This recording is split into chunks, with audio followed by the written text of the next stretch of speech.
Hi மக்களே, இன்றைக்கி பிரவி இருக்காங்கள்ல, அவங்களுக்கு ஈவினிங் ஸ்நாக்ஸ் பழம்புரி வேணும்னு. அதனால் சரின்னு வந்து சொன்னாங்க, அம்மா பழம்புரி பண்ணுங்கள் சாப்பிட்லாம் அப்படின்னு. எங்கள் ஊர் ஞாபகம் வந்துருச்சு. எங்கள் ஊர் நான் திருச்சி தான், ஆனால் வந்து இப்போ அவங்க கேரளா தானே, அதனால் அவங்களுக்கு அந்த ஞாபகம் வந்துருச்சு. சரி பழம்புரி பண்ணலாம் அப்படின்னு சொல்லிட்டு ஸ்டார்ட் பண்ணியாச்சு. கொண்டு வந்து கொடுத்தாங்க. கொடுத்த உடனே கட் பண்ணோம். எங்கே இந்த பாப்பா வச்சுக்கிட்டு செய்ய முடியல, கொஞ்சம் கஷ்டம்தான் தனியாக இருந்துட்டு.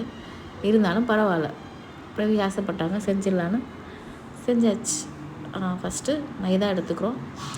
அது கூட கொஞ்சம் colour powder, food colour powder, yellow colour சேர்க்கணும்.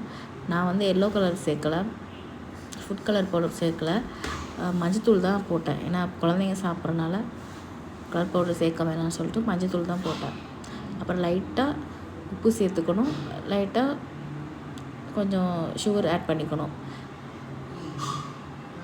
ஏன்னா பழம் வந்து நல்லா பழுத்து இருந்துச்சுன்னா அதுலேயே உங்களுக்கு இனிப்பு அதிகமாக இருக்கும்.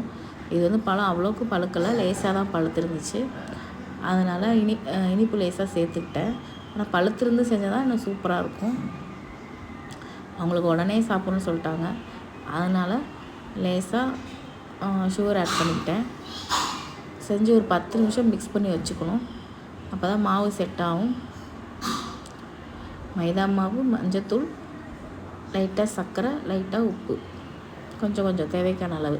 அப்புறம் ஒரு பழம் எடுத்திங்கன்னா அதில் ஒரு 3 இல்லைன்னா 2 பண்ணலாம், அந்தளவுக்கு கட் பண்ணிக்கணும்.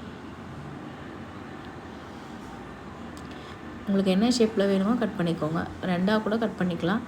நான் சரி ஒரே இதாக பண்ணிக்கலாம் அப்படின்னு சொல்லிட்டு கட் பண்ணேன்.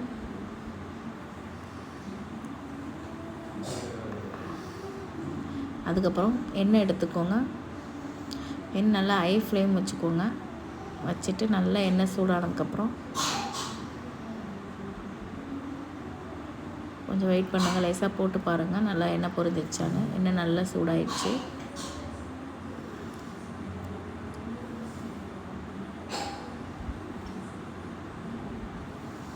குட்டிப்பூப்பை வச்சுட்டு செய்கிறது கொஞ்சம் கஷ்டம்தான் கையில் வச்சுட்டு.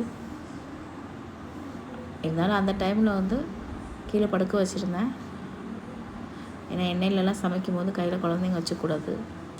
இப்போது நம்ம மாவை எண்ணெய்க்குள்ளே போடுறோம். பழம்புரியை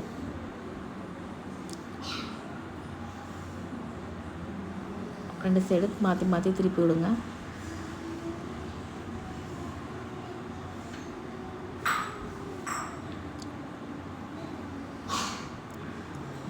திருப்பி விட்டாச்சு. திருப்பி விட்டுக்கோங்க. அந்த எண்ணெயில் சைடில் பார்த்திங்களா மாவெல்லாம் வந்துருக்கு பாருங்கள், அதெல்லாம் எடுத்து விட்ருங்க. இல்லைன்னா அது ரொம்ப கருப்பாகிடும், ஃபுல்லாக எண்ணெய் மீனாகிடும். அதனால் அதெல்லாம் எடுத்து விட்ருங்க. குட்டி பாப்பா வச்சுட்டு பண்ணுறது ரொம்ப கஷ்டம். பார்த்திங்களா பிடிக்கிறாங்க.